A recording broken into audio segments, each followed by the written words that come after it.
আসসালামু আলাইকুম।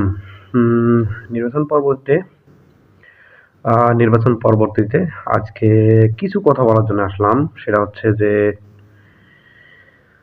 উম বিএনপি নিরঙ্কুশ জয়লাভ করার কারণ এবং হচ্ছে জামাত হেরে যাওয়ার কারণটা কি?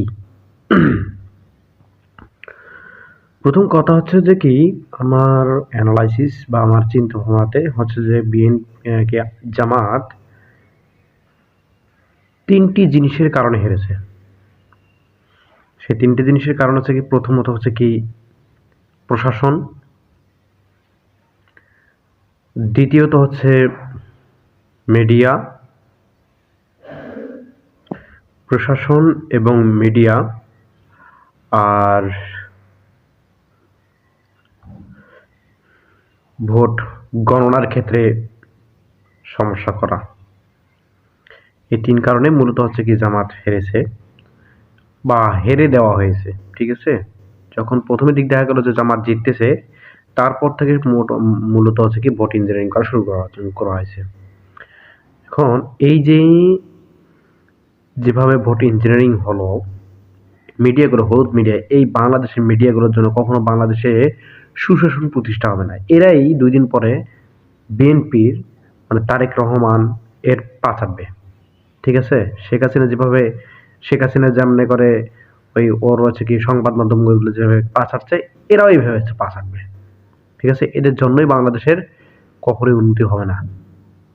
টাকা পাবে, এদের উন্নতি ঠিকই হবে। বাট বাংলাদেশের ভাগ্যের কখনো পরিবর্তন হবে না। জাতির আসলে দুর্ভাগ্য যে এবারও দেশ পরিবর্তন হলো না। তবে আশার বিষয় যে জামাত যে কয়টা সিট জিতেছে তারপরেও জামাতের পার্সেন্টেজ ভোটের এবং বিএনপির পার্সেন্টেজ প্রায় কাছাকাছি। মানে বিএনপি হচ্ছে ৪৬% আর জামাত হচ্ছে ৬০%। তো উচ্চকক্ষে জামাত অ্যাটলিস্ট ৪০ আসন তো পাবেই। বিএনপি হয়তো ৪৫ পাবে।